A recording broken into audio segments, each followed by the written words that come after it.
So I'm teaching a lesson about using quotation marks around your evidence and how the conventions of spacing between the period before the quotation mark and the next quotation mark. So I'll start by showing my scholars a picture of Mr. Holt on the dot cam inside of like Photoshop or a preview, and it's cropped to the side. So this is where my launch is coming from. So, scholars, Mr. Holt took a picture the other day, and you can see it on the dot cam, and it just looks a little funny. It's like crooked, and I want it to be straight inside of the box.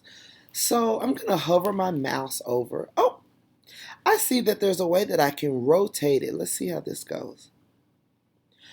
Oh, so now my picture is straight up and down, and it's exactly between the two spaces I need it to be between. Scholars, this is like what we want to do with our evidence when we're typing it in our paper.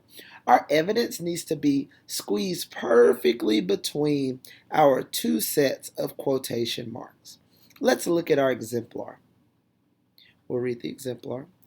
In the exemplar, you see that right before the evidence starts, we have a comma, a space, and then a quotation mark. Then I list the evidence. Period, another quotation mark, and then a space right before our next sentence. This is just like Mr. Holt's picture. We want to make sure that that evidence is perfectly aligned between our quotation marks.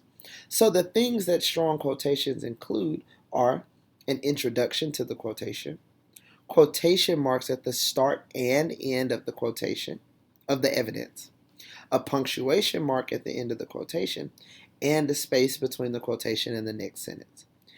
Take a second and look at the example down at the bottom. It doesn't seem to have any quotation marks. I'm going to give you 1 minute to fix that. All right, scholars, where should we put those quotations? Call on a scholar. Awesome. So today, remember, when we're working on our drafts, revising, make sure that your evidence is so perfectly aligned between two sets of quotations.